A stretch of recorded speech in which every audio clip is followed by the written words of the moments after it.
one or two we have to sort of.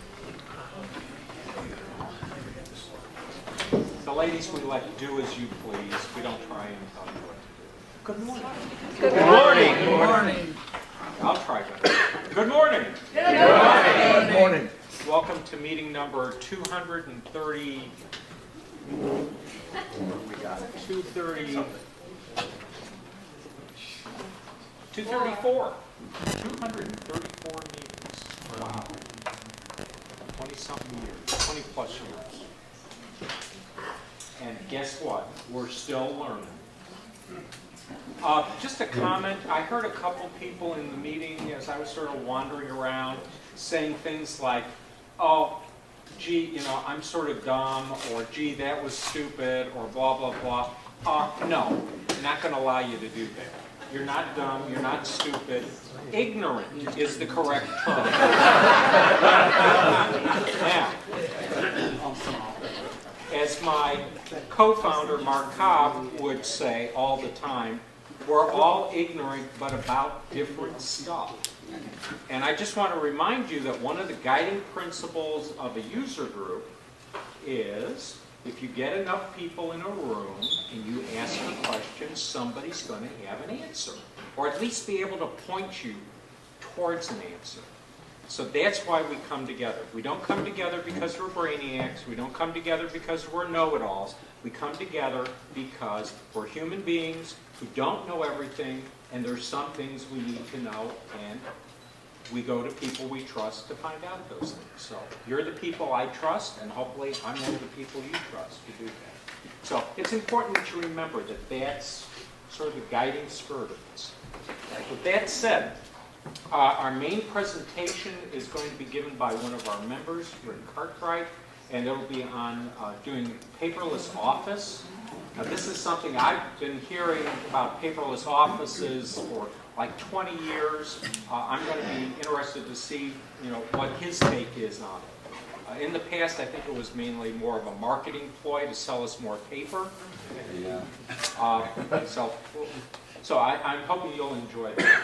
Especially because, you know, I think when we have somebody else presenting, doing a main presentation other than myself, you're getting a better quality, another view, another perception of reality, topics that I might not even consider doing a presentation on. So I think it's good that we do mix that up a little bit.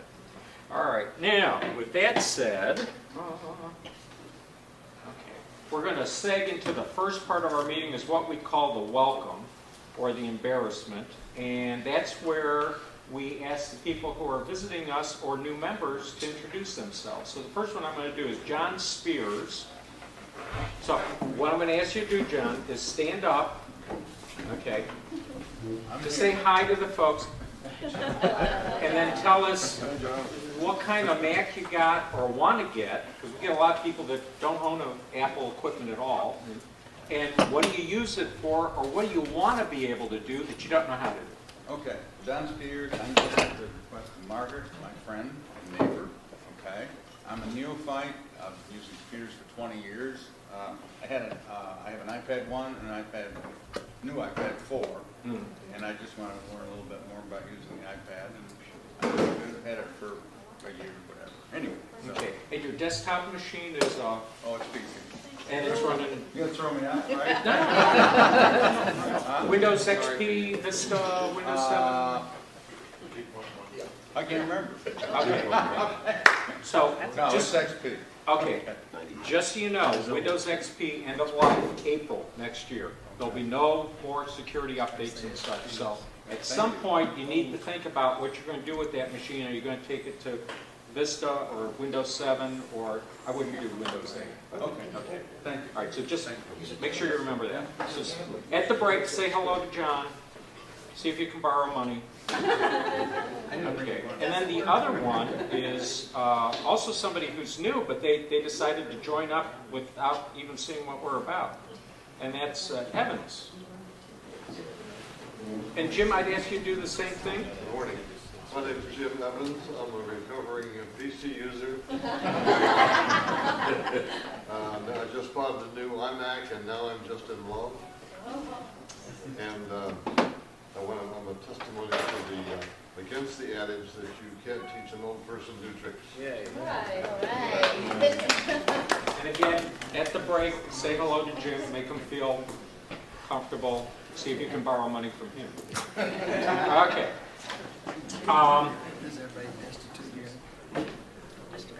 For the folks that are new, I want to be as clear as I possibly can. We don't perform what I call flame wars or computer wars or aggravate. The reason they're called personal computers or personal devices is because they have to meet the need of a particular person. Their needs are not necessarily my needs are not their needs. It would be extremely arrogant for me to tell you what you have to use. Okay? So, be comfortable in that the XP, your Wintel box, it does what you want right now and you're comfortable with it and it's not aggravating you, right? Okay. Which means it's a good choice and it's not obsolete and you should be happy with it. And with you, okay, you made a transition to a new device, so you're in a little bit different position. You were unhappy with something or it had gotten old. So the purpose of the group for you would be to not necessarily validate what you've got, but help you be able to use it in the ways that you want to use it. So it's just very important that you understand what this group is about and what it is not about. So if you're expecting the sort of thing that you would see at a DMA meeting where it's like, oh, well, I have Linux and I have this and I have this and that, you know, and they look down on people, we don't do that here. Or to put it another way, listen and be kind to your fellow people in the group. Okay. With that said, okay, so we did the welcome. And we talked about the presentation, which is going to be Rick doing Paperless Office. So the next thing would be news. Oh, wait a minute, one other thing. Something else that we have going on that I did not mention. One of our members has been sort of doing some engineering. He's been creating a product. And he asked if it would be okay to bring it in to show the members what he's doing. And so on that table in the corner towards the pop machine, you'll see two things that look like little metal cylinders or trash cans. Those are actually speakers. So at the break, if you're interested, go see, where's Dan? Dan? Yeah, stand up, Dan. At the break, see Dan, and just ask him what he's doing over there. How he's yeah, they're Wi-Fi, Bluetooth speakers that he's making. And when he's, yeah, go ahead. You're telling a falsehood like Obama told a falsehood. Okay, I apologize. They're not Bluetooth. I want to make it clear. Okay. They're AirPlay. And so there's a big difference in sound quality there. Okay, so once again, okay, I was giving you some incorrect information, but we had somebody else in the room who was able to see it straight. But I was expecting to see, like, you know, cardboard, you know, maybe some masonite board, and he came in with some speakers that are meant to be inserted in the ceiling that look like real, honest-to-goodness commercial products. So just something to just sort of, you know, talk to him, encourage him, tell him it's too expensive, whatever. And he has a really nice brochure that he did. I'm not sure if you're getting all of your points I have through. printing problems, but Yeah. So what I would suggest is, if it's okay with you, we're going to send the PDF of this out to the members, and then Don Baldiff, who works for the Dayton Daily News, but isn't here today because he's having some wisdom teeth extracted, I'm going to run this past him and let him do his copy editor stuff on it. Okay? You all right with that? Or am I being... Okay. I'm open to anything. Okay. Sometimes that's over the top too much. Okay. Well, let's see. Do we have any news this month? I don't think anything much happened in the right? Dull month, nothing happened.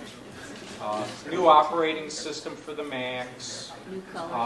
New phones, new iPads, nothing really much. The number one question I've heard from people is, should I install the new operating system from Apple? And that operating system is Mac OS X 10.9, and its code name is Mavericks.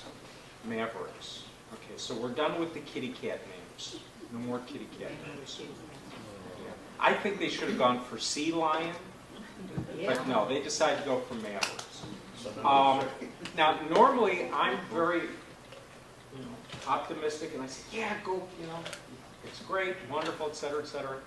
I'm going to say wait a little bit before you put it on older devices. If you're buying a new computer or you've got something that you've bought in the last 6 to 8 months, I'd say go ahead and put it on. Mavericks is free. So that's the second question I get the most, which is, why is it free? Why is Apple making this operating system free? Well, they're doing it for an altruistic reason and a very selfish reason. The altruistic reason is it was sort of their retirement gift to Steve Ballmer over at Microsoft. That one last little jab as he's going out the door, as he's touting Windows 8 and how inexpensive it is, it's tough to compete against free. But the selfish reason is they want to have as many of their users of their computer devices using the same operating system. So there are things that they've put in Mavericks which makes it work better with their cloud stuff, and that makes it work better with the iOS 7, which is the tablet stuff. All right? So that's one of the reasons why they're doing it. To get you to move to the same operating system so all this stuff will work better. Plus they can afford it. Plus they can afford it, yeah. Comment from Bill Howe up at the front, plus they can afford it. One of my friends who still works in Wall Street made a comment to me that Apple has more cash than the book value of several very, very large companies. I'll just put it that way. And it's like, I went, oh, yeah, okay. So, another little piece of news.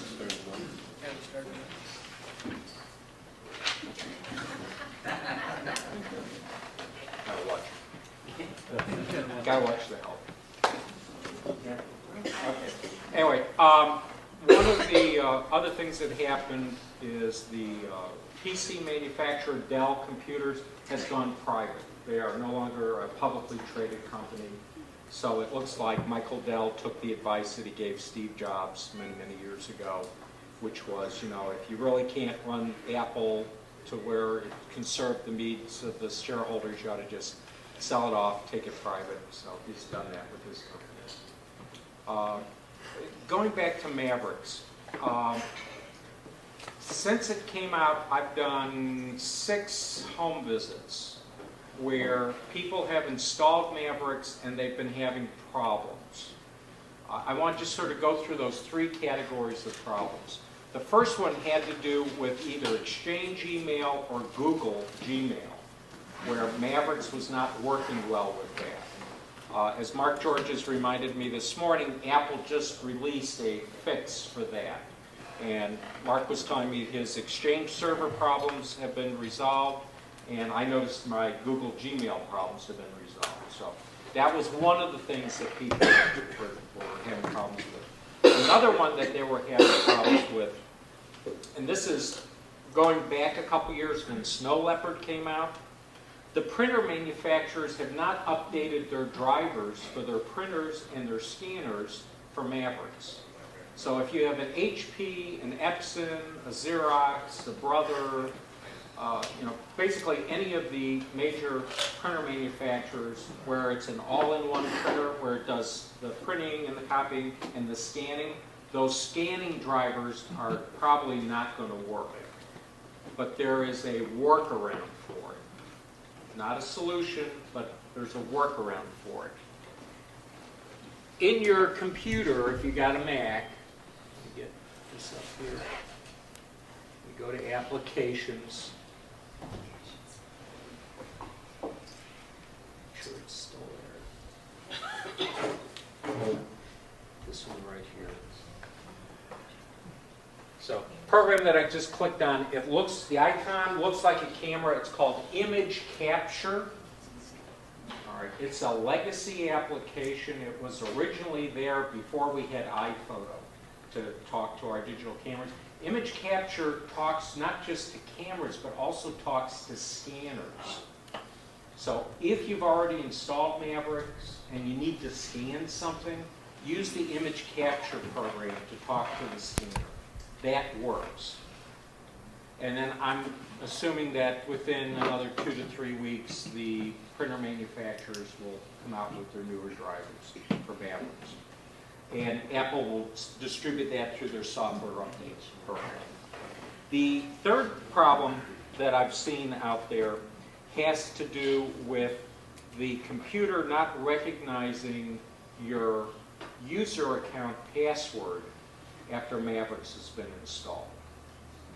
And typically that's because there were let's say the machine was not as clean as it should have been when they installed the operating system on it. What I found works most of the time is to restart your computer, and this is real complicated, so make sure you write down these instructions. Hold down your shift key as the computer reboots, and it'll go into its Unix fix mode. It runs a bunch of Unix executables that do file system checks and some other things. Recreate symbolic links. Yeah. It's called Safe Boot on the Mac side. And they will have to remember the password for the computer Yeah. once it gets And started. what Right. is that fixing? That's if you've upgraded your machine to Mavericks and you're trying to, let's say, install a new program, or you're trying to do an update and it wants you to put in your password, your administrator password for your user account, and you put it in and you press return and it goes, oh, and doesn't do anything. Okay, so I've had a couple of those. Also So tell them what, safe boot. once you do the safe boot, what do you do? Then what you do is you restart your machine.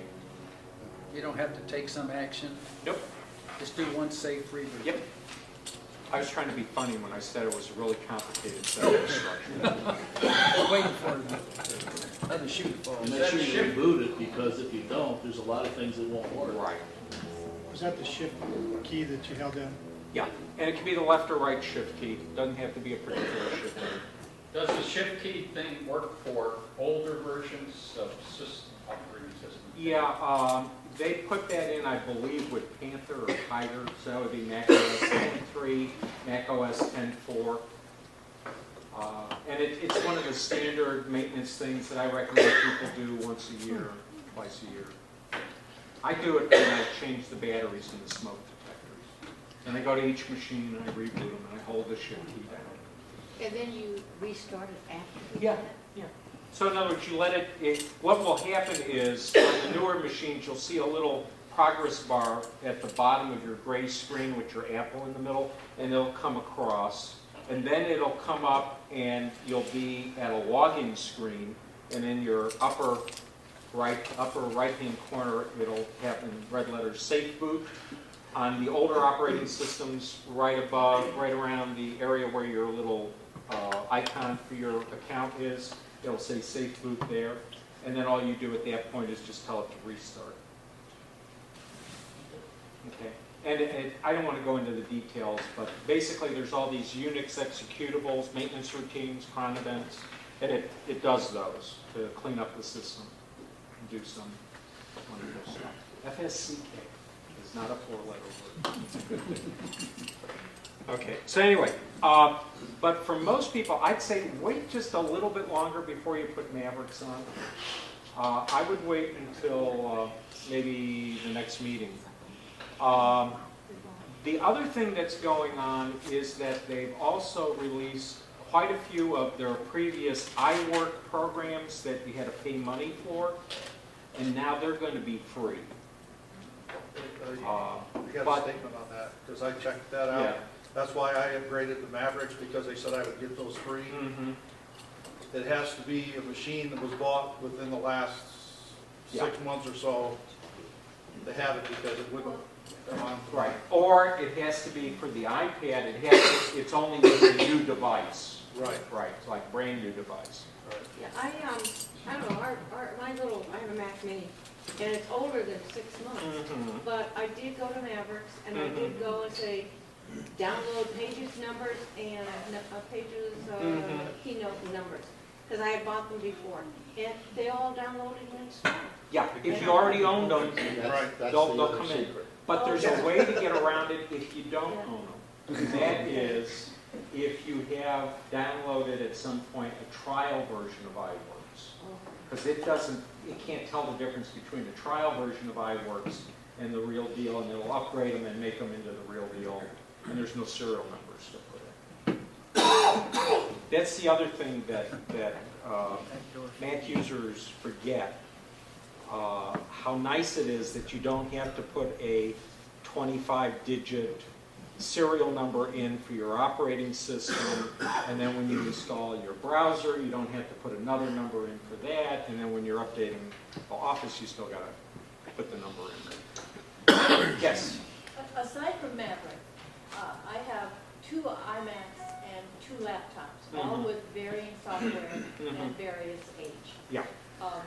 Is it always advantageous to upgrade software, or is it sometimes better just to keep the original software on there to maintain whatever,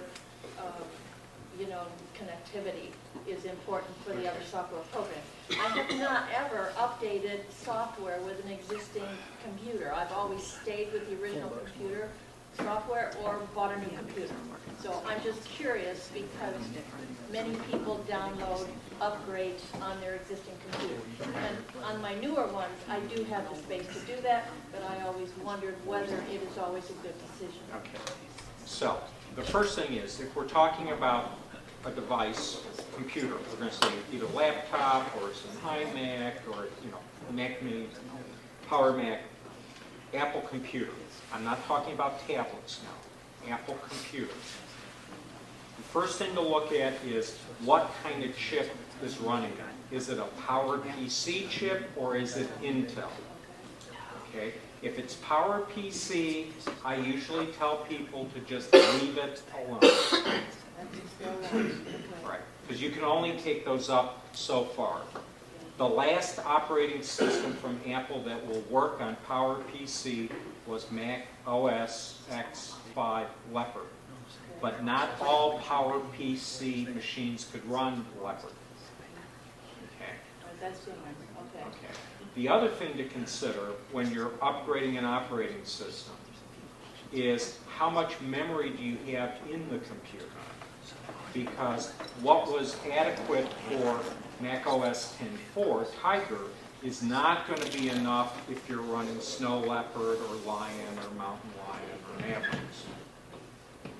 In the same way, if I had a 128K Macintosh, all right, remember that was the memory in it. Okay, didn't even have a mega memory in it. I'm not going to put Mac OS 9 on it. Okay. But then there's one other thing to consider. Now we're talking about application software, not system, not the operating system, but application software. Sometimes the new version of the program doesn't have all of the features of the old version of the program. One of the things that's happening right now with the iWorks suite, because they have Keynote, Pages, and Numbers on the tablets, and now they've got Keynote, Pages, and Numbers on the computers, the new version is dumbed down because they're trying to get it where the features that are available on the tablets will match what's on the computer. And then once they've got them where they're at the same level, then they'll take them up and add features. But they couldn't get all of the features on the tablets that were on the programs that were on the Mac. So that's something where if you're a Pages user, a Numbers user, a Keynote user, you are going to see some features that were in your programs on the personal computer that are not going to be there. Okay. Thank you. All right. A little more breath, just a little more thing to go. The other thing to watch out for is when you have a program, a new and improved program, and they change the interface on it. So, with my sister in Chicago, she says, should I update iTunes? I tell her no. Okay, why do I tell her no? I tell her no because she likes to have more than one window open in iTunes. Where she'll be looking at, downloading podcasts over here, and she's got that in one window, and she's got music over here, and she's got playlists she's doing over here. That's how her brain works. She wants a separate window for each activity. In the new iTunes, iTunes 11, you only have one window. And you have to switch in your interface between the various things that you're doing. That doesn't work for her. Okay. But she also is not doing any iCloud stuff.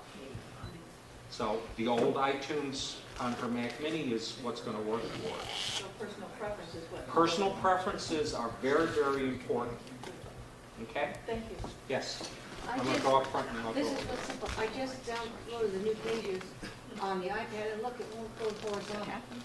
It only goes Okay, vertical. that's because they want you to get out of this first. Okay. So once we go to create a document, then it'll... Then it'll do it. I was sitting there Yeah. thinking, what's going on? So what she was saying is that she has one of the iWork programs on her tablet, her iPad. And when it first launches, it's got this 8.5 by 11 screen, and it's got to be in portrait rather than landscape mode. And when you have to get out of that screen before you can rotate your tablet around to be able to do stuff. Okay. Yeah, I know, that sort of threw me for a loop too. Thank you. Okay. The other thing that they've done in several of the programs over on the tablets is they've changed the interface a little bit. One of the ones that annoyed me a little bit was in the camera app on the tablets in iOS 7. Instead of doing this to turn off whether you want to swear or you want to do a video or you want to do a photo, you've got to swipe it up like this. So it's almost like one of those rotary switches on a video camera. Yeah. So here we've got, real tough to see, but over here you've got your take your picture button, and then here, instead of doing this to turn something on and off, instead you pull it up like it's one of those rotary switches on a video camera. Yeah, that one took me 2 days to figure out. 2 days. I Little still things don't- that they change on you. I still don't understand what you just said. What is she making it do when you move, Well, scroll up? normally on an iPad, when you want to change something, you just tap on it and it switches to that thing. Now they're making you where you gotta drag it. Show them. This is why I love you folks. Okay, yeah, while she's doing that, I'm gonna go to Chuck. When you're talking about upgrading older computers, you maybe need to understand what you're using that computer for. I ran into cases of upgrading 2000 vintage Macs to Leopard that I found that my iWork programs would not work in my laptop because I didn't have enough video memory to run them. So And video memory is one of those things that you can't really easily upgrade. can't upgrade it, and that threw me for a loop for a long time until I realized there was strictly the amount of video memory. So, one other thing, and that is, let's say you're going to upgrade an operating system on a machine that you've been using for a long time. Okay. Is your version of Office going to work with that new operating system? Microsoft Office. Because Microsoft loves that, because then they can try and sell you another license for Office. Oh, Office 2004 doesn't work on this. Okay, so now you got to buy Office 2008. Oh, they don't sell that anymore. Now you got to go to Office 2011. See So what I I'm saying? did find that when we bought the new Air and the new Mac, there was no iDVD drive anymore. Yeah. But my iDVD 8, 2008. yeah, I was able to put that back on. I also downloaded a free burn program, but I did put the iDVD burn on the newer one. Yeah. And it still works, because my husband likes to make, he still likes to have movies, so he wants to buy a new Mac now, which no longer has an iDVD slot at Yeah. all, a DVD slot. So now on an iMac desktop, we also have to buy the external drive, right? Or there's something in the operating system where you can share a remote optical drive. That's what they call the CD and DVD and Blu-ray drives, optical drives, where you can use a drive that's on another machine, but it's on your network. So on the new machine, when we buy a new machine which does not have a DVD slot, and I download iDVD 8, and I buy the external drive, You should be good he to go. should be able to burn his movies Yeah. like he usually does. Even though there's other commercial products you could buy that will do a better job than iDVD. Oh, really? But if he likes iDVD, then yeah. But again, this is why sometimes you keep an older machine around, because there's a piece of software, you've got the hardware, everything's working, it's perfect, and you just leave it. Thank you. Is the purpose of that to move us away from physical discs to using flash drives? No, actually, they're trying to move you away from anything physical, where it's brought in via the internet, or it's streamed to you via the internet, where you have no physical media. But I mean, if you wanted to make your own movie or something, It's not gonna be possible anymore, it's gonna be out there in the cloud. I mean, and if you share a movie, No, you'll have it out iMovie. there, and then your kids in another city will be able to pick it The up. whole idea of iDVD was to burn a physical disc, right? Yeah. just like a commercial disc, where you have that really annoying music, and you have buttons that they can't figure out which button to press to get Yeah. the preview. But you had to get the movie onto the computer before you could burn the disc to begin with. Yeah, but typically people are bringing their movies, let's say home movies, Yeah, that they're connecting their video camera right. with a USB cable or USB. a FireWire cable. Right. And they're bringing that into iMovie, and then iMovie is doing stuff. It's Right. when you want to distribute your movies on physical Gotcha. discs. Okay. But you can distribute them on flash drives still. Sure, Okay. sure. But the thing is, okay, let's say you've been sending Christmas DVDs to the relatives for 15 years. Okay. And this year in the mail, instead of getting the little holy host that they're used to seeing, they get this flash drive. They're going to go, what is this? You know, somebody who's 92 years old, they go, what is this? What am I'm supposed to plug this into my television. They have analog TVs. They do not have USB ports on them. So sometimes, you know, as much as I admire Steve Jobs for some of his innovation, sometimes he would go the wrong path and would not listen to anybody. Yes, Rich? There's also a plus to physical media, particularly optical drives, and they are truly write once, read only. Yeah. So, you know, I wonder about people having large photography collections out, you know, and trusting Time Machine and stuff like that, because all it takes is one oops, and you've erased or destroyed or, you know, stuff like that.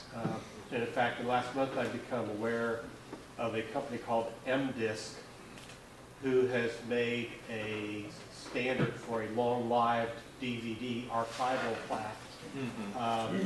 Basically, they have a more powerful laser that actually burns a pit into the media, like more like a commercial DVD would be, and they're claiming.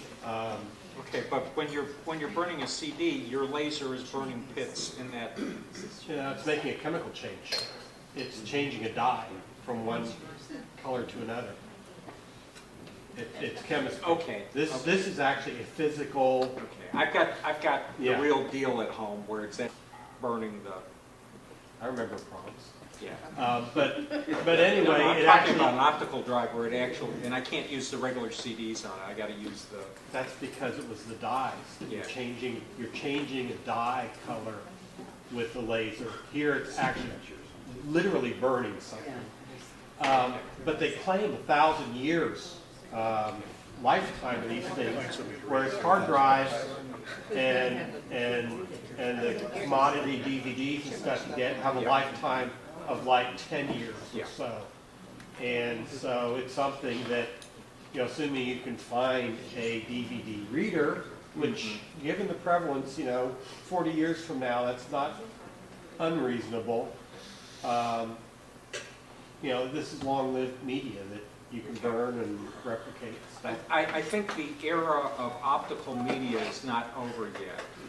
There's a company that does, they make various types of PCI cards, and they just came out with a Thunderbolt dock.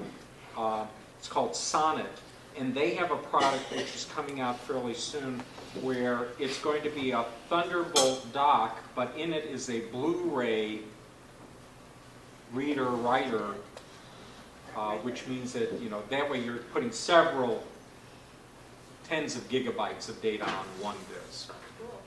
And they wouldn't be making that product if they thought there wasn't a market for it. Yeah, I mean, if it can be overwritten, then it's not really backed up in some sense in my mind. Okay. Did anybody else have questions, or, because we sort of segged into help desk there without really knowing it? Yes? What VPN would you recommend? Okay. VPN, are we talking about what program or what company? What program? Okay. VPN you can do right from your Mac without any additional software. Okay. But you got to sort of know how to set it up. So there are commercial products out there. OpenVPN is one of them, which is a program, and then it prompts you to put in the information for the other end of this. VPN stands for Virtual Private Network, VPN. Okay, now I'm going to try one of my new real-world analogies. Okay, think of the internet as a sewer system. Okay, now, you want to send something from your house to another house. So what we do is we take a long straw, and we put a cap on the end, and we shove it down the commode. And we run it through the sewer system, and we come up into the target destination's commode. And then we take the caps off. So what we've got is this straw that we can run our stuff through, and it's going through the internet, but it's not interacting with the internet, and as long as that pipe doesn't break, we're not leaking anything out into the internet. That's how I would describe a virtual private network. Okay. Did you finish your Security Plus? You did your Network Plus, right? Yeah, okay. You're allowed to laugh at me. All right, now, that's a virtual private network. So, there are companies that will allow you to access their servers as the other end of the VPN. So, okay. Now, typically people are doing a VPN if, for example, let's say I want to listen to the BBC radio, okay, and I want to use the BBC player to do that. Well, it checks to see what country my computer is in. So you would use a VPN to go from my computer in Dayton, Ohio, to a computer that's in the United Kingdom, Great Britain, and so as far as they know, I'm originating in Great Britain, so I can do that. Okay. If I want to buy music from the Italian iTunes store, VPN into a server that's in Italy, when I come out there, my iTunes program thinks I'm in Italy, lets me buy stuff that's on the Italian iTunes store. Okay. Now, though most people use it for business purposes. I'm at home, I'm a radiologist, I need to be looking at the stuff that's on the hospital mainframe, maybe somebody's CAT scan or whatever. I don't want that information to be, anybody get to it. So there's a virtual private network between my computer at home and the hospital server, and then I can be looking at that stuff securely. The other one that people will use is, I'm a political dissident in you name the country. They have a firewall that prevents me from getting to all sorts of different places on the internet, so I use a VPN to take me out of my country to some country where I can get to that stuff. Okay. Just so you know, there is stuff the federal government blocks you from. So they've learned some things. Apparently when the president talks to the president of the People's Republic of China, they learned some things about how they can prevent some stuff from happening. But that's the idea of VPN. So it could be software that makes it real easy to set it up and then monitors the connection, or it could be a company that you're paying money to and you're connecting to. Okay. How do we do this without an application with built-in Mac OS?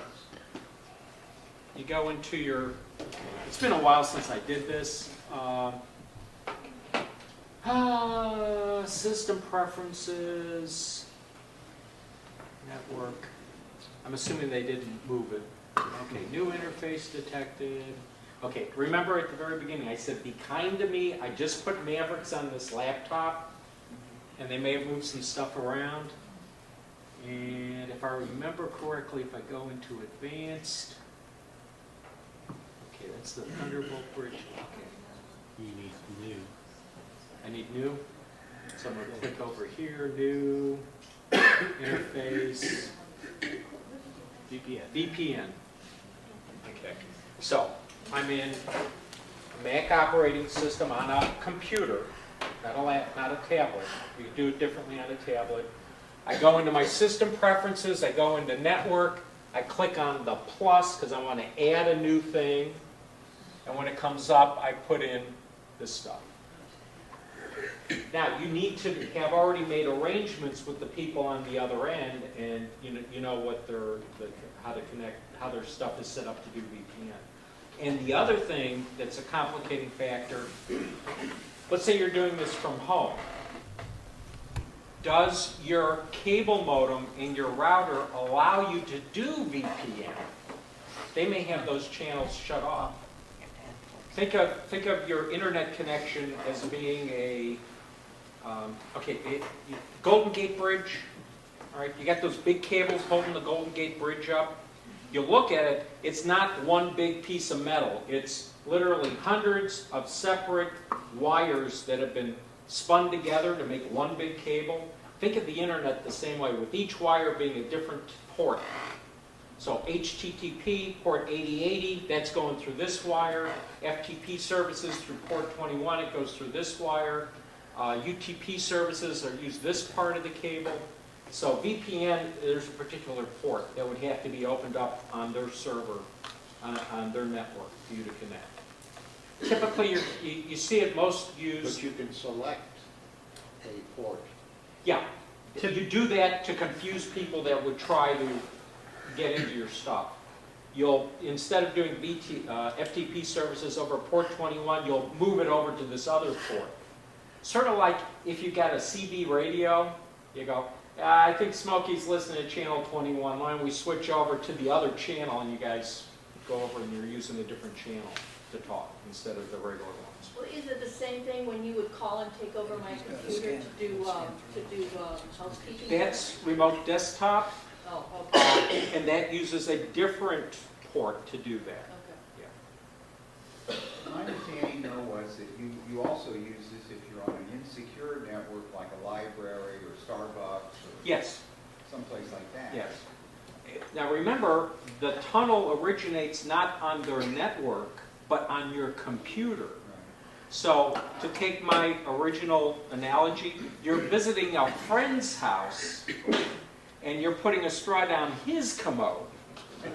Okay? It's your straw and you're shoving it over to the other place. Okay? So or it's a public restroom and you're shoving the straw down that commode and over. We need a new. Okay, you don't like that. Think of it as taking an Ethernet cable from where you are to the network you want to plug into. Okay, how many of you know what an Ethernet cable is? I've worked on these people too. Everybody knows the plumbing. Okay, but it's like having, you want to have a flow of water, a flow of information. You don't want anybody else tapping into it, so you got your own separate little pipeline going. And it originates on your computer, and it goes to that other place. Yes? Oh, Andy. I was just going to give another example because I just went through this. I Okay. got my Airport Extreme crashed and burned, and so I went and got the new one with the tower. Mm-hmm. And of course, that I have a TiVo box, which is a DVR, Mm-hmm. and so it threw all the settings off. Mm-hmm. And so the screen, my TV screen, told me that I needed to check to see whether ports 43, 56, blah, blah, blah, were open or closed, and blah, blah, blah, blah. So I had a new learning experience, and I did have to open like 4 or 5 ports. Yeah. To do that, to be able to use my, be able to see TV again. Okay, so think, how many of you do Netflix, or you watch YouTube videos, etc.? Okay. There's a connection between that server and you. Okay. Not be VPN, it may be just a streaming port, but it's still not talking to the rest of the internet. It's not going to be able for somebody else to connect to it. So when Netflix is sending you that movie that you're watching, it's not sending that same movie at the same time to more than one person at the same time. It's talking to you directly. Yes? Not having used VPN before myself, are you able to select your own port right there on your own computer? And then the guy who's supposed to be on the other end of that straw that goes through the sewer, is he have the ability to put his port Real to the world, right number? what you're doing is you're going to talk to a network administrator for the other end, the outfit you want to connect to. They're going to tell you what settings to use. Oh. May even give you a file that has Right. stuff in it. And you can put the port number in right here under... Yeah, they may give you a configuration file. You just click on that and it sets it up. Because again, they want it to be secure, and so they may be assigning you a different port to come in than the other people are getting. And that way they can tell if they get a malicious attack through the port that's assigned to you, aha, Elton's been given their stuff away. Yes, Bill. Going back a bit, if you want to make DVDs, what's the best software to use to make a DVD? Okay, are we talking about a data DVD or a movie DVD? Actually, movie. Movie DVD. I still like iDVD because it let me create my, the little menus exactly. It was simple once you learn the interface, which is sort of strange. It was a nice, easy way to create it. There was one of our vendors. Shedworks Yeah. does my DVD. They've got Yeah. a free version and then there's a paid one. Yeah, and that's Shedworks. SHEDWORX. My DVD. What about Toast? Toast? Toast, that's fine if you're doing a data DVD. Yeah, movie DVDs, yeah, you can use it to create video DVDs, but you're not going to have that whole interface you get on a commercial movie. Where you can have chapters and you can have really bad music, so that when somebody put the DVD in but they haven't played the movie yet, you got to listen to this music. Toast does handle a lot of Blu-ray too. Yeah. But it's got to be Pro. Toast Titanium Pro will let you do Blu-ray. You have to have the Blu-ray plug-in. Yeah. Well, burner. And the Yeah. plug-in. Yeah. You have to have the plug-in and the burner. Yeah. Now, if you have relatives you don't like, and you know they don't have Blu-ray, what you do is you create something that looks like a really wonderful disc, and you put it on Blu-ray and you send it to them. And then they'll go, oh, it doesn't work in the DVD player. Oh, well, you need to buy that Blu-ray player. Yes? Back to a question. I have Mavericks, and I have Microsoft Word Mac 2011, I think it is. Okay. Okay, it seems to work. I have no idea, but the Word seems to work. Is that going to change? I know you can't buy Word anymore. You've got to buy a license every year now or something for Word. Do you know anything about what's going on with Microsoft Office? I should say not Word, but Office, and what's going to be happening? Okay. We have to buy it for our office too, every year. Yeah, well, I've had one of the old ones and it's still working. Yeah, and it'll continue to work for a while. For a while, yeah. This is topic that we can almost do a presentation on, but it's whether you are purchasing a license and they give you physical media for you to install the application, as opposed to you go to a website, log in, and the software is up there. It's what's called software as a service. Software as a service, as opposed to software being on your machine. Have any of you ever used Google Docs?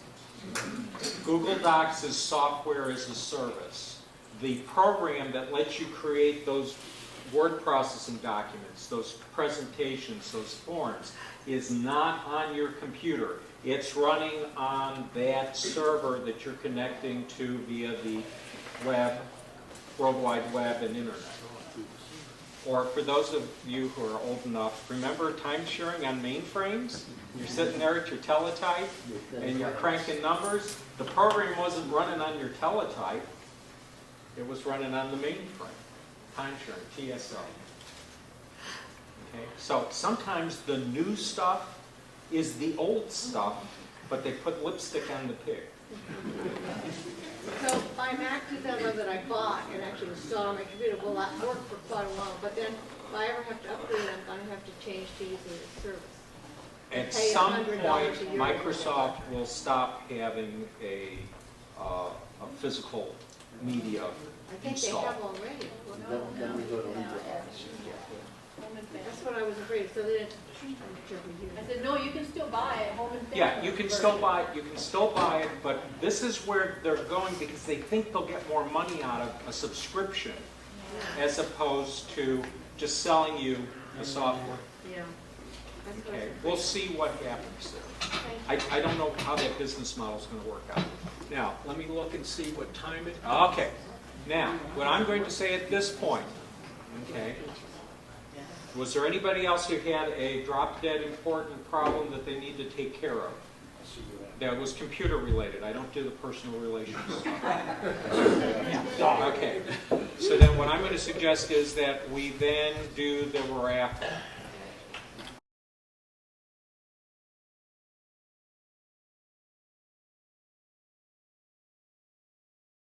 Come on, take your seats.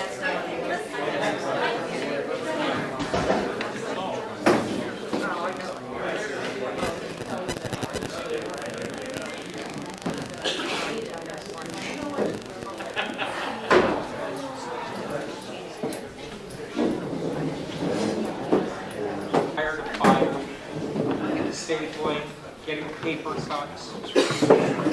Want to go digital? He may have some insights if you need to listen. Can I take paper notes? As long as you get rid of them on your way out. Okay. I did. Bring Cartwright. It's all yours. Now, be polite. He's one of us. Okay. I don't have a piece. And ask good questions. I'm going to sit in the back and monitor it. No, actually, I have to go check out the other group. Okay? All right. Bill. Yeah. Get a lot of there. Yeah.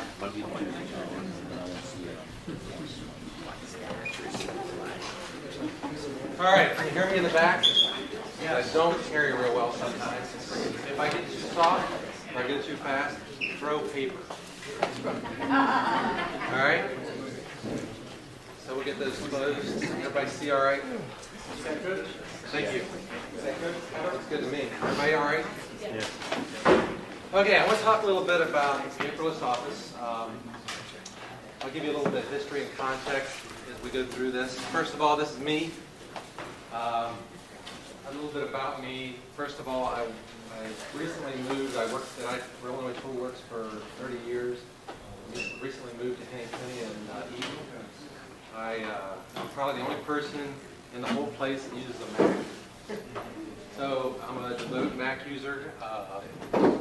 I run New Media Data, which is an organization that teaches people how to use social media, and I'm a geek. So I'm proud to admit I'm a geek. I stand in front of people all the time and say, my name's Rick and I'm a geek, and they think that's great. So how did I get here? I want to tell you a little bit about how I got here. About 2 years ago, I heard a talk on a podcast about the paperless office. I was very intrigued. I had piles of paper in my office, and I was very curious, could I do this? Could I start a process that would get me away from these piles of paper that I had every day? I had file cabinets full of paper. And I wanted to start to identify things that I could do in my workflow that would allow me to do that.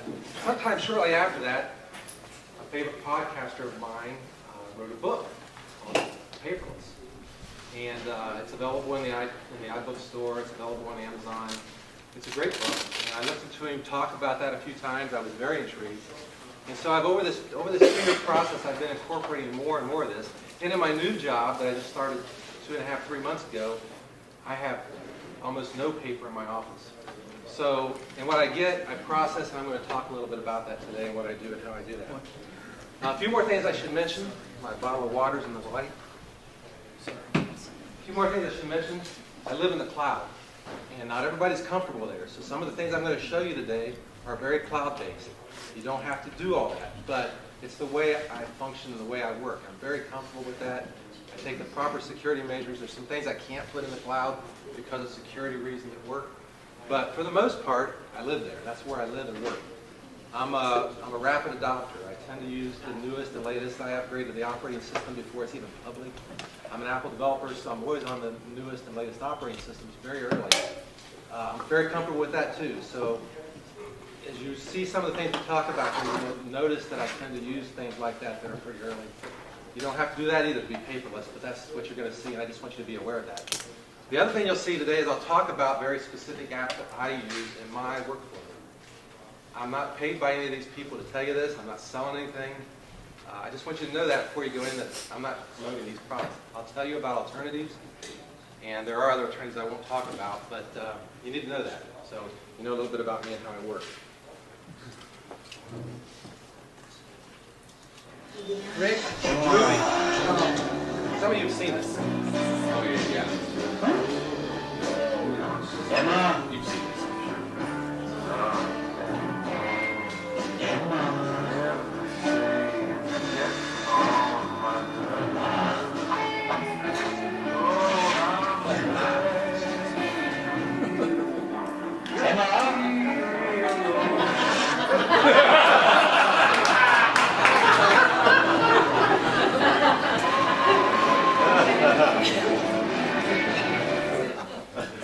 I am not suggesting you go there. Right up front. Yeah. Before you get started, can you tell us how you're going from your iPad to this projection? What is your technical connection there? Okay, on the Mac, I'm running Keynote. It's the new Keynote, by the way, but it's Keynote, and the new one did cause me a lot of disruption in my life. But it's Keynote, and then on the iPad, I'm running the remote control for Keynote. Oh, remote control. And the nice thing about the way the remote control works is it shows your speaker notes. You don't have to set it up this way, but it's the way I use it. A lot of times I use this remote, but the only reason I got it with me today is for the pointer. But when I'm in this kind of a situation using Keynote, I use this app, and it shows the notes, any notes I put down, and I see what you're going to see and that kind of thing. So. Do you have to be on a network, or can you? They need to be on the same network. But you can't do it with Bluetooth? No, this doesn't have Bluetooth support. Now, a lot of times when I present where I don't know what kind of Wi-Fi I'm going to have, I'll take on a network. It's an ad hoc network, so it's not connected to the internet, but they're on the same Wi-Fi. So as long as this Wi-Fi and that Wi-Fi are the same, whatever it is, it'll work. Is that an app you downloaded, that remote? Yeah, remote's in the App Store, the iTunes. In the App Store for the tablet, the iPads. Yeah, we got a name. And so you can just download it there, and it's available. And it's a great app. It works. It also controls his MacBook. Yeah, so you can use it on your Macs, all your Macs. So it'll work great. Okay, this was me. You can see the resemblance. That was me probably about 2 years ago, as I mentioned. The Post-it note was my favorite thing. I went through more Post-it notes than anybody on earth. I own stock in Post-it notes, 3M, and lots and lots of Post-it notes. In fact, when I first started, I was away from Macs for a long time. I got back to Macs in 2005 or so, and one of my favorite apps was the Post-it note app. because I like Post-it notes because that's the way I work all the time. It's part of my workflow. So that was my office. This was really my office, but it looked a lot like that. There came a time when I started thinking about this that I kind of looked at the computer and I thought it would just do it for me. And I quickly found out that it wasn't going to make that happen automatically, that I had to change my workflow, the way that I work. It wasn't just about technology. This is not a talk about technology. It's a talk about workflow and how you work. And technology is the tool to help you get there. So today what I'm going to do, I'm going to cover 3 phases of this workflow. The first thing I'm going to talk about is collecting and capturing data. Things you've seen before, but it's the way I use them to capture data. So I'll talk a little bit about that, show you 2 or 3 examples. Then we'll talk a little bit about how to process that data, how in your workflow you can process that data to make it part of the system, the workflow. And then the last thing, I'll have a couple slides on use of the data, everyday use, storage, etc. To talk a little bit about that, show a couple quick examples.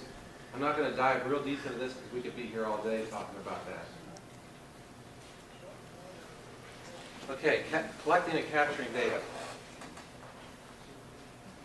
Old scanners. Anybody have a flatbed scanner? Everybody got a flatbed scanner? I have one.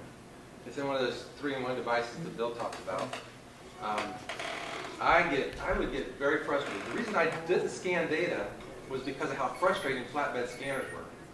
Scan with a flatbed scanner takes a lot of time. If you got a feeder, it's a little bit better, but they tend not to do a really good job. So I kind of didn't scan my stuff because of the frustration of the equipment. And I think she's ready to kill somebody. She's even mad about it. So there's a lot of things that have changed in how you can capture your data that have really, really improved. I'm going to show you 2 examples, talk about those, and then mention a few others that are out there. You can still use flatbed scanners. In our office at work, the printer that we use, the network printer in the office, is a huge scanner as well as a printer. So I can sheet feed 50-sheet document, it'll scan it, and it emails me the results, which isn't too bad. I just have to get up and walk a long ways to use it. What I prefer is other ways of scanning. I do this right in my office. I do this at home. And I want to talk about that a little bit. And the first thing I want to talk about is sheet feed scanners, much like this one you see right here. You have to turn this on. Sheet feed scanners do a really good job. I have this one at home and this one. Sheet feed scanners are meant to scan documents. They hook up to your Mac. They typically will have software that runs on your Mac. And you can do lots of different things with that. I'll talk a little bit about that. The other thing you can use is technology you have right at your table. You can scan really well if you have a 1 or 2 page document with your iPad or your iPhone. I do that a lot. I'm going to show an example of that with 2 different apps. There's probably 15 apps that do this, but I'm going to show you 2. And you can still use a flatbed scanner if you really want to. Flatbed scanners will work. They're still functional. If you can deal with the frustration of doing it a sheet at a time, and I just can't deal with that. Okay, so let's look at a couple examples here.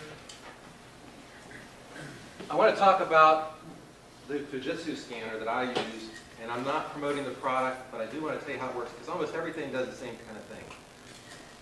When I scan with the scanner that I use, that sheet feed one, this thing pops up after the sheets are fed in. And the really cool thing about it is not that it scans all these sheets, but that it allows me to do so much with them. In my case, when I scan them, I can do all these different things with the output from that scan. So I get the scan, it pops up, finish scanning. What do you want to do with it? Where do you want to put it? This is really important for how you're going to handle your workflow. So I'll talk a little bit about where I send it, but you can send it to files, you can send it to other programs. You can, in this case, send it to things that maybe are more professional. You can send it to Salesforce. You can send it to Salesforce.software. There's a variety of places you can send the output of your scanner. Why is that important?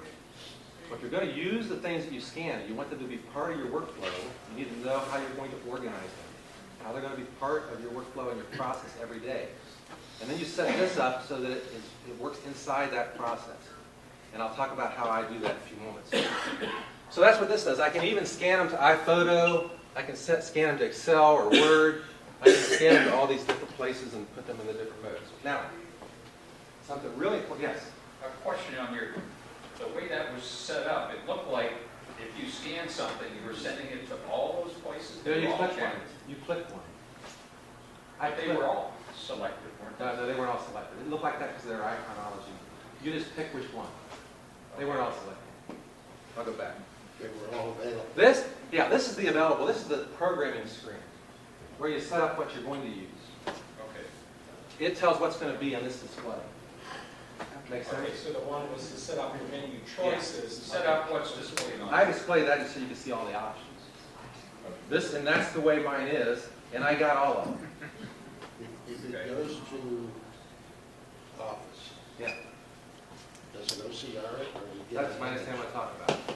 This one, you know. Great segue. I OCR the data, and one of the things I like about ScanStat, and there are other scanners that do this, it does, as it scans, if you turn it on, it'll OCR the data. So when you send it to Office, or when you send it to storage on a hard drive or whatever, or attach it to an email, it can already be OCR'd. OCR allows you to have readable data by electronics so that it can read the data and know how to handle it. And it's searchable too, which is really, really important if you're going to store it. If I scanned all the paperwork I see every day, stuck it on my hard drive, and couldn't search it, I would be in a world of hurt. There's just so much data. By OCRing everything that comes in, I know I can search by words in the contact, in the data, and I can see those. All right? Won't you explain what OCR is? Sure. So OCR is optical character recognition, and it's an electronic process that looks through the document and picks out the text and actually goes from a graphic representation of the text to a digital representation of the text. So the name Rick, if it's scanned Rick, it's just a graphical thing. But when you OCR it, turns that into the real word, the typed word Rick. And I can go into a word processor, for example, Pages, and I can actually edit that. If you didn't OCR it, you'd have a graphic in the text in the document instead of the real document. So OCR allows you to do that. Everybody got that? And it can read most fonts. Most fonts. I haven't come across hardly anything that this thing doesn't recognize, but I'm sure if I pulled up some wild, crazy font, there's something out there. That was my question about recognizing it, because I did, it was on a printer scanner, but it's a good scanner. It did not recognize the font and you couldn't read the document. Most standard fonts that come out of computer stuff anywhere, I have no problem. You might try to scan a fax. If it's a bad quality fax, it might struggle a little bit with that. It won't read my handwriting, but nobody can read my handwriting. Yes? So the all-in-one that Bill was talking about earlier, which I have, and I scan documents to a PDF file, the software is in the scanner itself, I guess. It has to be, or in your scanner. Yeah, in your scanner software, or separately. You can get OCR software that'll take a document that's a graphic, feed it in there, and the output would be the OCR document. But you're better off just to have it go into your scanner and in the scanner software so it all happens right one time instead of twice. Does it just scan a drawing or a photo, just leave it that way so you get the document? Yeah, grab you can it? scan, I can scan to JPG files, so they're images I want to edit, or I can scan to PNG files, PNGs. Yeah. Or But I I can mean, scan if you've Word. got a text page, it's got graphics on it, pictures, photos, that'll, and you Yeah. OCR it. the It'll just do photos the and text. stuff, so just do the text. So OCR is really important. If you're going out to look for a scanner and software working with your scanner, you want to have OCR capability. All the Fujitsu scanners have that. There are others that do too. I'm sure HP and everybody else. It's just this is the one I use because I really like the way it works. What's the price range on this screen? I bought this small one that I showed you earlier, the single sheet feed small one. I paid I buy everything from Amazon. I think I paid $2.25 for that. They have the bigger one that'll feed lots of sheets, very, very fast. It's over 300. I don't have to go that fast. I usually can just start it and walk away. Yes? So ScanSnap is a scanner? It's a brand. It's not an app, okay. It's a brand that comes from Fujitsu. And they sell their scanner, and when you buy their scanner, you get their software.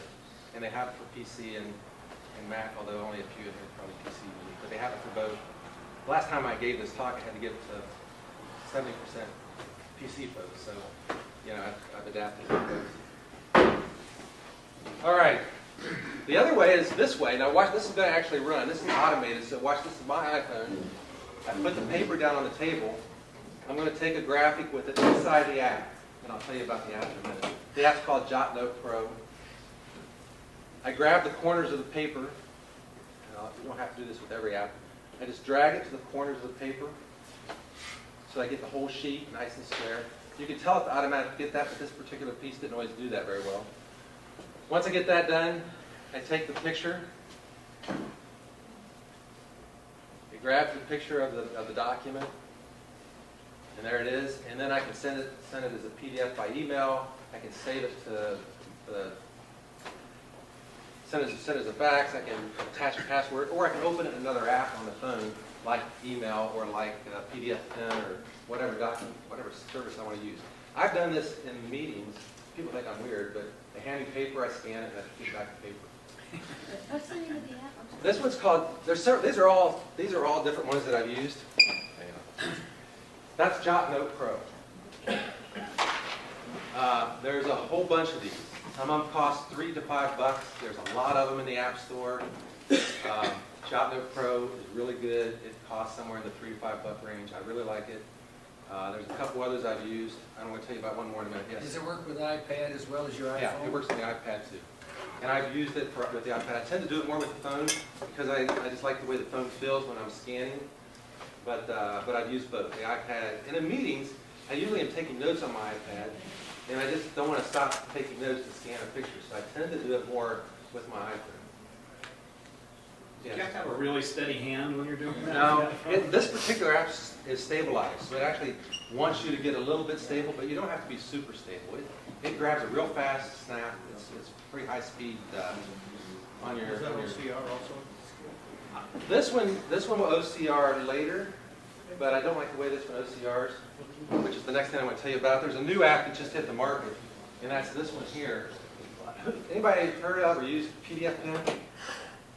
I love PDF Pen. I'm going to talk about it in a few minutes. This is done by Smile, the same people that did the PDF Pen. It costs $4.95 or something like that, but it's worth every penny. And it's called Scan Plus with the plus sign. Scan Plus. It's in the App Store. That's what it looks like. It does the OCR really, really well.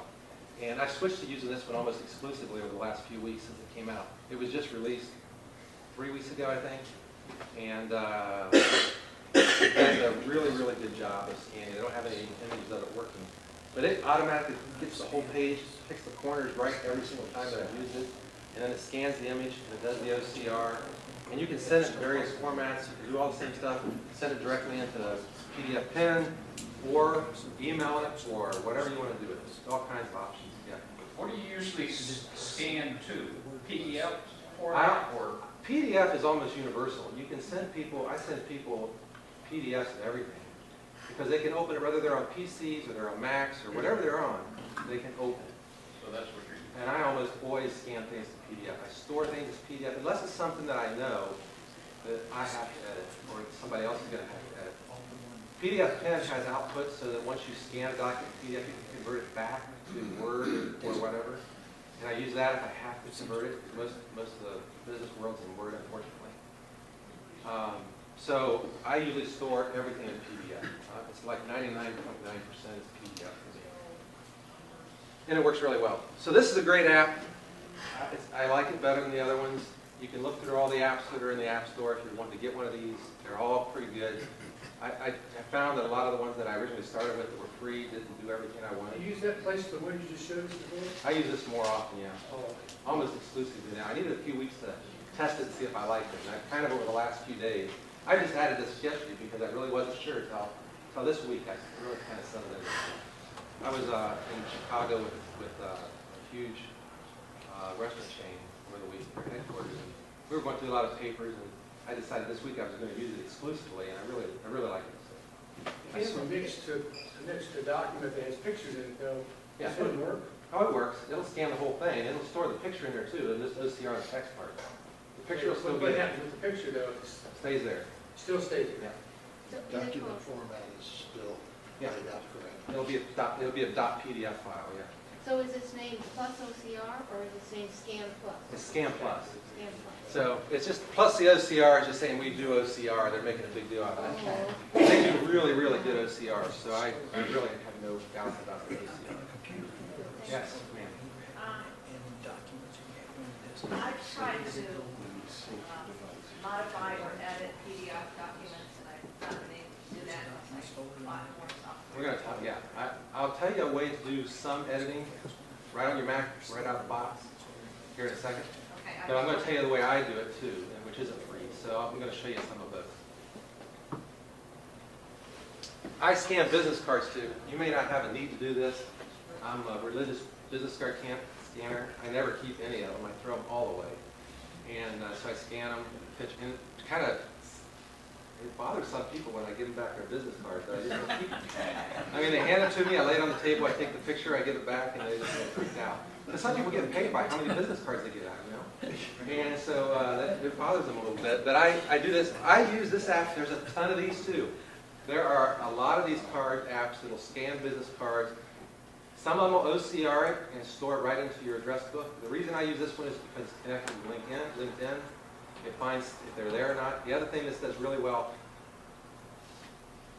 it's very, very accurate because there's eyeballs on the OCR. So, Rick? Yes. It automatically looks on LinkedIn to see if they're there and then Tells me if they are. cool. Yeah. So I like this one. It's the one I'm using right now. I'm not going to say I won't switch to another one. It's just I've really found this one.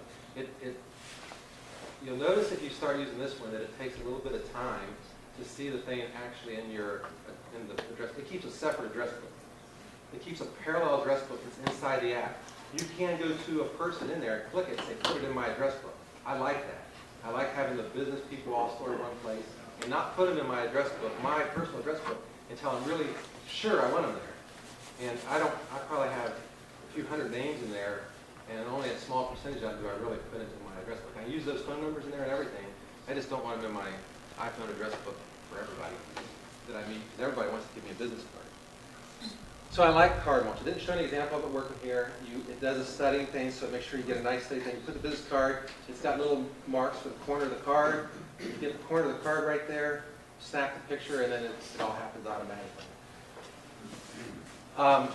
I will say that with the card scanners, probably one of the biggest issues there is, even with the regular scanning piece of paper, lighting is very critical. You want a good lit room. You know, you don't want a real dim or dark room. You need good lighting to get a good scan. If you're using your iPhone or your, because it's right up, the lights that So you the see. flash doesn't work for all of it? Pardon? The flash on the, Well, I've never used flash in my photography. That's a personal thing. I just don't use flash in my photography. I'm a photography buff, and I just don't like the lighting I get out of flash. So I leave it off all the time. And some apps may use the flash to get better, but I get a lot of shadows in there. So I just get real good lighting, take a picture with real good lighting. And I've usually been able to get that to work. I never use a flash though. This is a picture from that app after it scans some. Two people that are new. It looks like that from the Dayton Dragons. Okay. Other incoming paperwork that I just want to mention. Yes, you don't get it. No, I'm just, Other paperwork you get a lot. Early in this process, I went to all the people that send me bills at home, other kinds of documents that might come, and I switched everything to paperless. So I went into my bank. I said, bank, stop sending me papers. I want everything paperless. I went to anybody that sent me anything and switched it to paperless. And that's a manual process, but it relieved that. I still get alerts from them when transactions occur. In fact, plenty of story of all my transaction stories. This has happened twice. I travel a lot, although my travel slowed way down since my job changed. I was on the road every week, internationally and in the U.S. And I was sitting at church one Sunday morning, then it happened the other morning when I was on my way to the gym early in the morning. On my phone, I use Passbook for tracking transactions that occur on my American Express card. So if I ran over here and charged something on my American Express card, I instantly get a blip. Usually before the waiter can come back to my table at a restaurant, I get a ping notification on my phone that says your credit card was issued. and it tells the exact amount, where it was used, and I know what was done on my credit card. And you can set this up for American Express anyway on your iPhone. I got one of those sitting in church one morning, 9 o'clock in the morning, that I was going to Africa. Somebody bought an airline ticket, a $2,000 airline ticket on my American Express card to go to Africa. And I knew because my technology told me that this had just happened. So as part of my transition to paperless, I set all these alerts and alarms and things up, and it really saved me a lot of money. Tapped twice. I had one for $2,000 and one for $700. And both times I caught it and immediately made some phone calls and immediately got it taken off my credit card. And in one case, I even had an email address for the person that did it. So, I don't know. That's not part of this talk, but it's just a thing to know about. So there's some cool things you can do, side notes there, I guess. So I get all those things, I get everything paperless, and I'll tell you how I handle that in a few minutes, yes. Do you have problems once you give someone your email address sorting out all the marketing bullshit you get from I do a real couple bills? things. I have like 10 email addresses. I have one email address, is the email address I give people that I worry about they may spam me. And then I use spam sleeve because it's a lot, and I tightly filter out spam pretty aggressively. Two filters actually, and it filters out almost all of it. But it all goes to that mailbox. I sort so I know what I'm looking for, and I generally just see what I really want. Every so often it gets too aggressive and filters out something. Somebody sent me a thing the other day. They wanted me to do a reference for somebody for a scholarship, and it wouldn't get through. And I still haven't found where it got stuck, but it's somewhere in the spam somewhere. So it's a problem. Spam is an issue. I overcome that by having a separate email address that I use just for that kind of stuff, and then I aggressively filter. Well, I will sometimes, create unique addresses for each company, but even with a company, like Parallels. Yeah. I won one here, and all of a sudden some marketing genius there Sold started the name. every day, upgrade now. And, how do you filter that stuff? It's coming from the same source. Yeah. Do you have much trouble with that? I don't. I have probably more tolerance than most people, but I don't. I just don't have that problem. And if I really have somebody that does it, then I just cut them off. I just pop it into a folder and I go to their site and get the information. I just cut it off. Yeah, but when they're sending the bill to the same address. Well, yeah, but usually almost everybody, you can get the bill. I can get it online if I have to. Just stop getting the emails. I'll just send all the emails to spam completely. Yeah. If it really gets to be a problem. But I don't have anybody like that yet. So, but people like to sell your name. It's sad. So that's there's just a lot of other sources of paper. Throughout this couple of years, I've found more and more sources of paper that I just keep eliminating them. They're not all gone yet, but most of them are gone. So I just keep working on any I find. This is an app that I can't live without. I don't know if you've ever heard of it. I'm not going to spend a ton of time on it, but I do want to spend a few minutes on it. I have been an Evernote user since the beta. I absolutely am sold on this program. I subscribe to it, pay the extra just because I like it so much. Evernote is an app that'll work on your Mac, it'll work on PCs, it'll work on your iPhone, it'll work on your iPad. It works everywhere. And it does all kinds of cool stuff. It remembers everything I send it. So I send it, some people have a little comfort level thing here, but I'm just going to tell you what I do. I send it almost everything. And inside it, I have folders for different types of things that I put it in. So I send it pay stubs, I send it documents of all kinds for all kinds of topics. And I have folders for everything in my life. And it does a really good job of being able to capture all this stuff. In fact, I was in this meeting I mentioned earlier this week. I had all my notes from the things we were talking about, and this guy gets up and he draws some sketches on the board. He's got this really cool looking sketch, and I'm like, man, I got to capture that. Right in the middle of the note, pop the iPad up, take a picture of it, and it puts it right in the middle of the note, and I just keep right on writing. So you can capture voice, you can capture video, you can capture, pictures, and it stores all that stuff in the cloud, and it's available on all my devices. Yes? Did you mean you are actually in the app, the Evernote app, Yeah. while you're taking notes while Yeah. the guy's talking? Yeah. And then you snap the picture and they put it in that note? Right embedded, right inside the note. Yes. Once you go over how much megabytes per month, what's the cost? I don't remember the exact number right off the top of my head. I should look that up before I came. But I don't know anybody that's got the free thing that's gone over the free level. I get the extra premium, which is like $4 or $5 a month, because of some of the additional things it can do with attachments, and especially like Word and Excel attachments. So if you go to the website, I should have put the grid right up here. I have a copy of it. It tells what the price of the thing is. But if you go to evernote.com, you can set up an account. You can look at it. It don't cost you a penny to have a free account. It's worth checking out, and they don't pay me either. But they should pay me because I probably put 50 people on this app for my career. And because I really believe in it, it really works for me.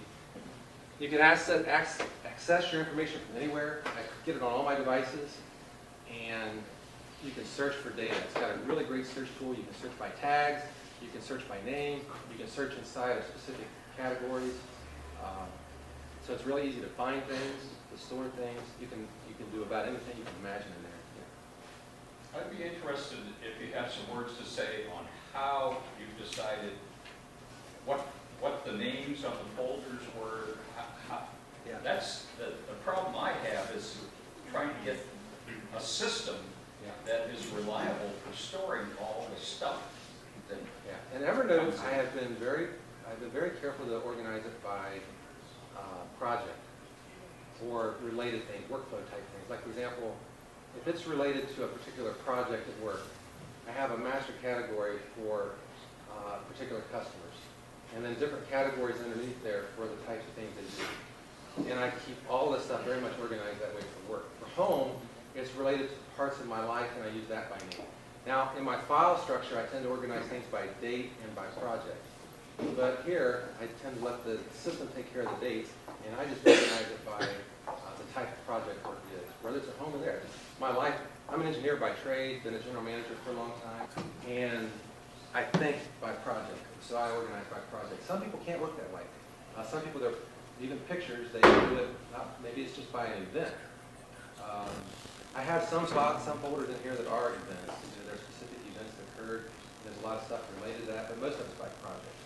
Looks like, if you have an automobile, is that? I may have a category in there called expenses, and then a subcategory in there called auto, home, all those various events. And at home, we've got a bunch of monthly things that come in, the electric bill, the gas bill, the phone. I'm going to show you how I do this. I got an example here how to do those exactly. I'm a little sloppy in that area. I have this folder that I just call tabs, and I have subcategories by the year. And I tag everything inside there by what kind of financial thing it is. And so I can search by them that way. And then I store them in that folder if it's anything about expenses for that year. And I'll show you how I do that. I think it's the next slide, actually. So this is Evernote. I love it. There's a couple other things out there that you can use that do this. This is the one I use. I don't even remember the name of the other things. Simple Note. Simple Note, that's it, yeah. So when I get an email that's got a bill attached to it, let's say Verizon sends me, I don't use Verizon, but let's say Verizon sends me my monthly statement. It'll come in an email. One of the cool features I like about Evernote is you get your own email address. And so I've got this address in my address book called Evernote. And if I send something to that email address, guess where it goes? It goes into my Evernote folders. And I can tell it where to put it. It'll try to do it smart, but I don't trust it, so I usually tell it where. So when I get ready to send this email, I'll have the body of that, and I'll have some transaction up here, and I put an @ symbol in the folder, tax 2013, and then I mark it utilities, for example. So if I have a utility bill, that's how I store it in there, and it stores it by, and I can sort it by anything that's tagged utilities, and by that year or by whatever in that folder. And that's the kind of thing I use. And I use this at work for any emails. In fact, in my last position, they had this real thing about how tight you keep your email box. You weren't allowed to have tons and tons of stored data in your email. I tend to be a hog of email. I keep it all forever. I use Evernote to do that. I send all the archival email to Evernote. And I put it in there by the project name, at the project name, and then I tag it by specific things that I want to be able to search by, and I send it to Evernote and I store it. I do all my email that way. It keeps my email box a lot smaller. I don't archive it there, I archive it inside of Evernote. That's the way I use it. I love this feature. When I first heard about this feature, I thought I died on heaven. It's just the slickest thing. So the bill comes in and you just put it out into the paper. Yeah. Tell it to go. Tell it to go to Evernote, and I tell it how to name it and how to store it. Tag it. So it's searchable. So you like send it to Everett, I mean, you come in an email and then what do you do, say to and say your name and In Evernote? Evernote, in the Apple Mail, I just type in Evernote. It goes, grabs their email address out of my address box. And then the subject line, I'm going to automate this too, but I haven't done it yet. In the subject line, I type, actually I have a shortcut key for that, but I type in the folder name and any tags I want to use. Other questions? Just a comment. Yeah. One of the things that's really nice about Evernote is if that Evernote email address somehow gets linked out to a spam feed, you can very easily change it. It really is. And it's probably even a good idea just to regularly change it. I have never changed it. I should just for some kind of security thing, but I've never changed it. Evernote also has a lot of products that work with it. So for example, they have a sketching tool that you can sketch, put your sketches in there. They have a handwriting tool that you can write by. It's called Penaudium, I think is the name of it. You can write on the screen and then paste it into Evernote.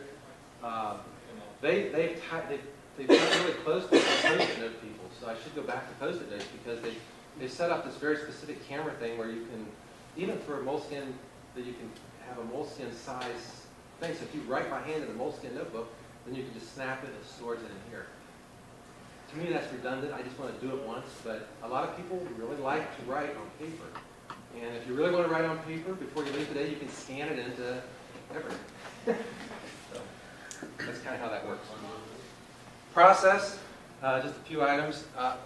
Folder names, nested files is a great way to store things. I don't do a good job at this because I try not to have more than I have to. Again, I try to do it by project. If you read David Sparks' book about Paperless, he has a great chapter in there on nested file names. I would highly recommend reading that part of his book. Read his whole book, it's great. And a lot of the ideas I've used came out of his books. But I would name the files by project or something related to that, and that's how I would store them. And it's really important you have that. You can, when you use the scanner, scan directly to a folder, which is a great way to do that. And I use that all the time for certain types of data that I can't put in the cloud. So, Hazel, I'm going to mention this. I'm not going to spend a lot of time on it. Who's heard of Hazel? I love Hazel. Hazel automates my life. I'm going to give you a couple examples. Hazel's a tool to automate file handling. So I mentioned earlier I love to take pictures. I'm a big time photographer. I take pictures as often as I can. I use the little Wi-Fi card, the Wi-Fi they call it, and it's in my camera. So when I walk in the house, and I can use it with my iPad too, but when I walk in the house, the Wi-Fi card, I just turn on my camera, the Wi-Fi card connects to my Mac. And it immediately takes all the pictures off and it stores them on my Mac. And then Hazel goes in and it runs all the time. And it sees that there's new pictures. And then it renames them according to my naming pattern. I have a very specific way I want to name pictures. It renames all of them. And then it takes and it puts them all automatically into Aperture. So now the file has gone from the camera, then renamed, put into Aperture. Then it takes those files and it puts them away in an archival folder. And it leaves them there for 24 hours. And 24 hours later, it deletes them. So it gives me 24 hours to take some action. Because I know if I want to do something with those files, I'll do it within 24 hours. So the whole process is automatic. I never do anything to put the files on my Mac. The only thing I have to do is go into Aperture and edit the files if I want to edit them. They're already stored. They're already put in there. Totally automatic. Hazel does a whole bunch of other things. Like for example, I tell it when if I download a lot of stock photography for presentations, and it recognizes those things in the download folder. If it sees an iStock photo in the download folder, it grabs it, it puts it in my iStock folder collection, and then takes and cleans up everything that's left over if there's anything left over. It also goes in and automatically cleans up my trash box, make sure that I don't have files bigger than a certain size for certain periods of time. I also move a variety of other things. Download folder can get really out of hand, and it sorts my download folder and automatically, if it sees a PDF in my download folder, it knows what to do with those PDF files so that they don't stay in a download folder. I have a place where I put PDFs that need to be, it's something to be done. It's a handling place, an action list. So it takes all those PDFs, when it sees one in the download folder, it grabs it, and it moves it over there. And does that totally automatically. It can do a lot of other things that are just amazing, and I probably just barely begun to explore all the possibilities. This is an example of the tool for iFi. You tell it what kind of file it is. I say, hey, look at that folder, see if the kind of file is an image. If it is, then rename it by this naming tradition, move it after you do it, import it into Aperture, and it does all that automatically. It's not free, but it's a great program. Well, I mean, if you download, say, you said stop photography, if you have a piece of photography piece already downloaded, it's the same, well, It'll do it on stuff that's already there, too. You can do it on stuff that's already in the folder.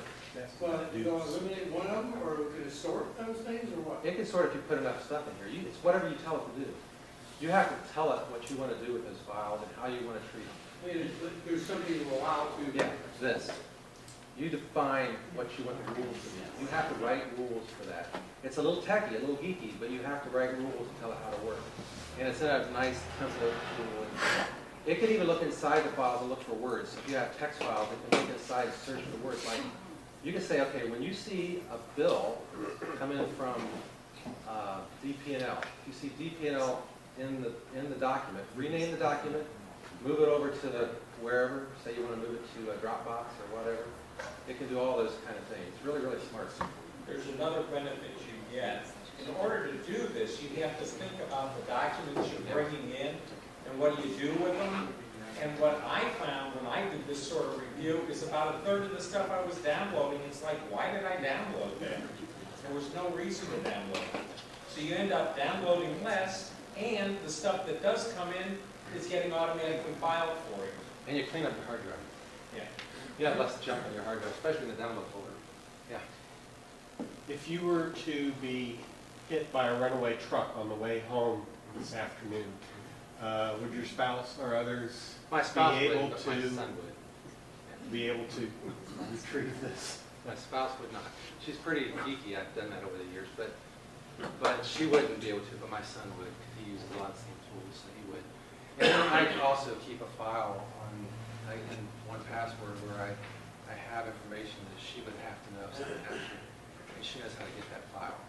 So if anything ever happened to me, she would know exactly where to go get what she needs to get. She'd probably give it to my son.